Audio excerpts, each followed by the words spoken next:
If you are in a relationship, then this episode is for you. If you are single, then this episode is for you. If you have ever been in a relationship, then this episode is for you. And if you ever want to be in a relationship, then this episode is for you.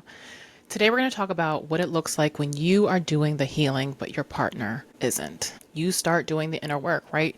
The therapy, the coaching, the enforcement of boundaries, the shadow work, the undoing of the negative narratives, the responding rather than reacting. You have been committed to your inner and spiritual wellness, your growth, but your partner seems to be saying stuck. You are noticing your triggers and your patterns, and you're trying not to repeat the same ones. Meanwhile, they are still stuck repeating the same ones and refusing to make change, refusing to even just take a look and figure out, what can I do differently here? What can I do better here? And before I get any further into this episode, let me be clear. I'm not judging anybody who is not doing the work, because guess what?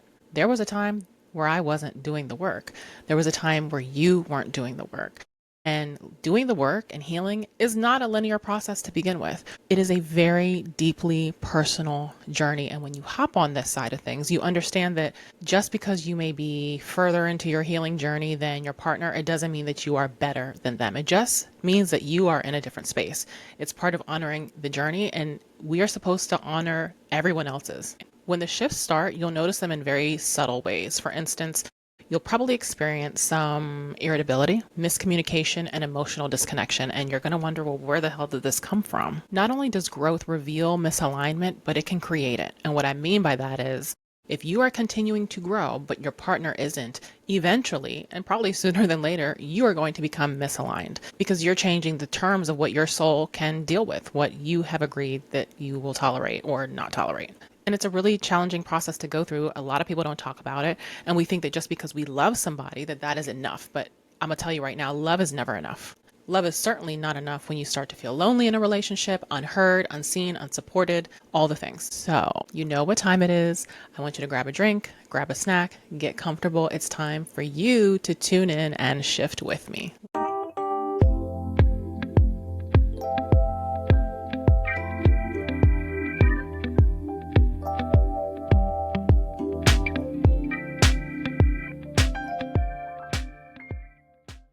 Welcome back to the On Some Real Shift podcast, where I have real conversations of what it takes to shift your mindset and uplevel your emotional and spiritual life. I'm your host, Vanessa. I'm a certified and accredited life coach. I do mindset coaching. I do Reiki, NLP, sound bath healing, but most importantly, I am a student of the universe, or the university, as I like to call it. Welcome back, friends. I've been gone for 2 weeks, which I just did this recently, but I needed the time. And I'm in very much a season of honoring what my body and my spirit tells me. And I just have not had it in me. I have tried to record, in fact, this video more than once, and it was not, just wasn't good. So I appreciate your patience. We're also not going to acknowledge the dusty braids for those of you who are watching on video. They're coming out today. Okay, I promise they're coming out today. Anyway, by this point in the video, you know what we're talking about today. We're talking about what it looks like when you are doing the work, when you are doing the healing, but your partner isn't. And it is a very, very tough space to be in, and a space that a lot of us are in denial about. As always, I'm not speaking with any kind of judgment today, because I cannot. I am somebody who has stayed in relationships for way too long that were misaligned because I was not ready to remove myself from the situation for whatever reason.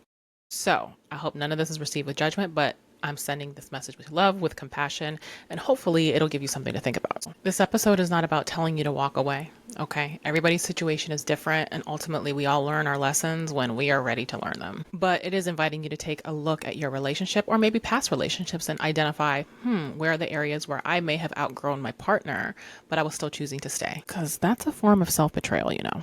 But again, I'm not judging. So let's get into it. You're doing the work, you're reading the books, you're listening to the podcasts, you are journaling, you're being intentional with your time, space, your energy. You're joining coaching programs, you're actively trying to regulate your nervous system. Maybe you haven't purchased anything, but you know that you are going deep within yourself to unravel the unproductive narratives that we pick up to survive, essentially. And you are now choosing better. You are choosing a new script. You are choosing a new narrative, a new normal. You are elevating. In this process, you might have experienced heightened awareness, heightened intuition, heightened sensitivity, and it's just super dope. But with that comes a heightened lens with what is kind of misaligned around you. And sometimes it is the people who are closest to you. You may wake up and realize the way that me and my partner fight, the way that we disagree now is not something that I want to participate in, at least not in that way.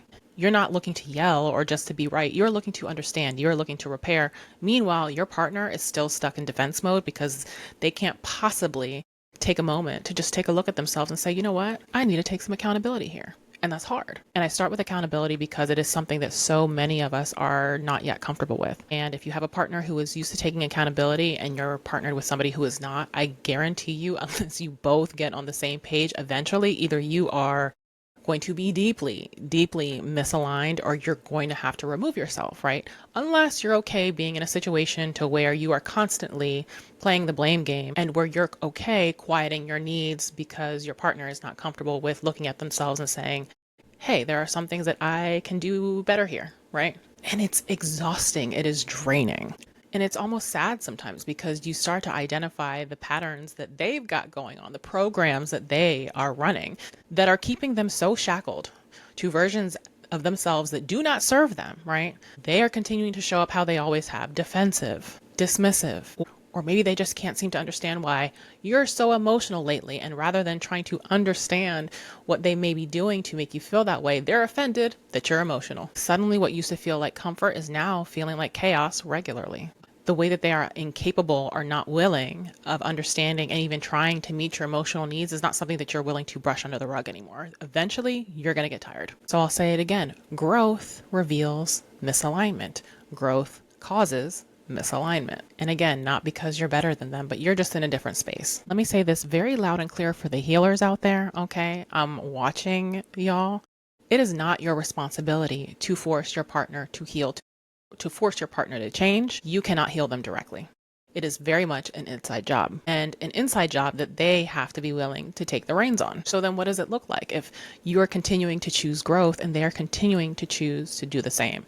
At some point, you staying in that situation is you choosing misalignment. It is you choosing to downplay your needs. It is you choosing self-betrayal to keep the peace. Let's talk about what misalignment can really feel like. I think a lot of times it is the loneliness that starts to creep in even when you're next to your partner. It is the emotional exhaustion for trying to hold emotional space for two people, not just one. It's wanting to share something that you're proud of, but immediately bracing for their dismissal because that's what they do. It starts to feel like resentment that you basically just begin to swallow on a daily basis, and then somewhere inside you try and call it gratitude. Okay. It is shrinking your voice so that you don't become misunderstood, so that you don't make them feel uncomfortable, so you don't make them feel insecure.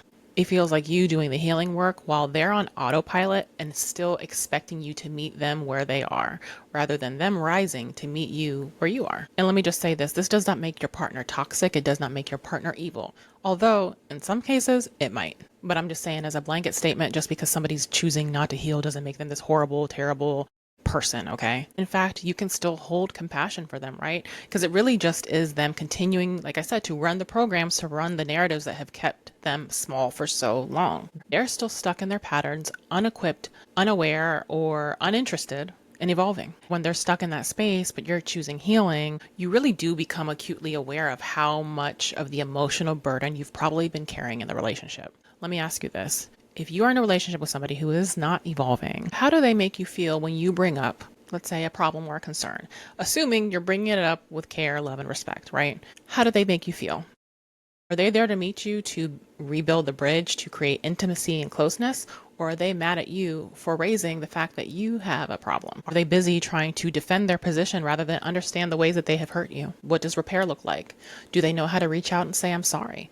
Do they know how to reach out and say, you know what, babe, I didn't mean to hurt you. That wasn't my intention. In fact, I don't understand how I hurt you, but I would love to understand how I hurt you so I don't do it again. Because that is what an emotionally secure and safe person responds like in a relationship, right?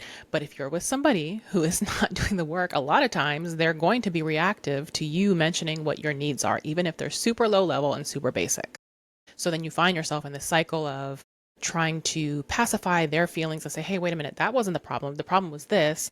But then somehow the roles reverse and you're defending yourself and you're never met with any kind of compassion, or your feelings are left hanging because you are now trying to understand how you offended your partner when you just said, hey, I didn't like XYZ, or XYZ hurt me. It is a cycle that is exhausting. And that's just one of the many ways that an emotional spiritual misalignment can show up in your relationships. Now, you might not like this, but there are lessons of self-worth buried in these dynamics, okay? Really. Because staying with somebody for their potential is not love. That's attachment. Might be a trauma bond. Hoping that they'll change if you just love them a little bit harder, if you just give them a little bit more time, a little bit more grace, a little bit more patience. Maybe if you dim your needs a little more. But that's not devotion. That is emotional self-abandonment. So while yes, you deserve a partner who can also meet you where you are now and where you're going in your journey, ask yourself, well, at what point do I start choosing me over this relationship that does not fulfill me, that does not meet me where I need to be met? Because once somebody is showing you what they are or are not capable of emotionally or spiritually, it really is up to you to make the decision, well, am I going to continue to allow this to disturb my spirit? Or am I going to remove myself and open myself up for an opportunity of somebody who is where I need to be emotionally, spiritually, you know? And it's hard. Like I said, I'm not here to tell you to break up with your partner. Everybody's journey is different, but these are the questions we have to ask ourselves if we are in these dynamics, because at some point you are choosing this dynamic. If your partner consistently shows you that they cannot meet you where you need to be met, you can complain about it, but you're choosing it. You're going to have to ask yourself some hard questions. For instance, am I truly being loved, or am I being tolerated by somebody who prefers me in my smaller version of myself? Somebody who prefers me in my state of not knowing how to ask for more? Sometimes the reality of that answer is gonna suck. It's really kind of impossible to have both the relationship that you want, but also have a partner who is not willing or ready to do the work. It really is like having one foot in and one foot out, right? Like one foot in the old life and then one foot in the new life that you're trying to create for yourself. Sometimes staying is the wound and leaving is the healing. And I'm not saying that it's easy. I know it just rolled off the tongue, but I'm not even here to pretend like it's an easy, oh, well, this isn't working, so peace out. I know it doesn't work like that, because even if you make that choice to leave the relationship that is not conducive to your growth, there's still grief in that. You're grieving them. You're grieving the loss of a relationship that you probably didn't ever enter in with the thought that it would end, right? You are grieving the version of yourself that is no longer tolerant of that kind of behavior. And you're grieving the fantasy and the dream and probably the version of you that did want this to work. But healing is always going to demand that you honor your worth no matter what the people around you are doing, and that includes your partner. Now, before I go any further, this message is for my healers and for my empathetic people, my empaths, super energetically sensitive people. I said it earlier, but I need to repeat it. It is not your job nor your responsibility to heal your partner, okay? It's just not.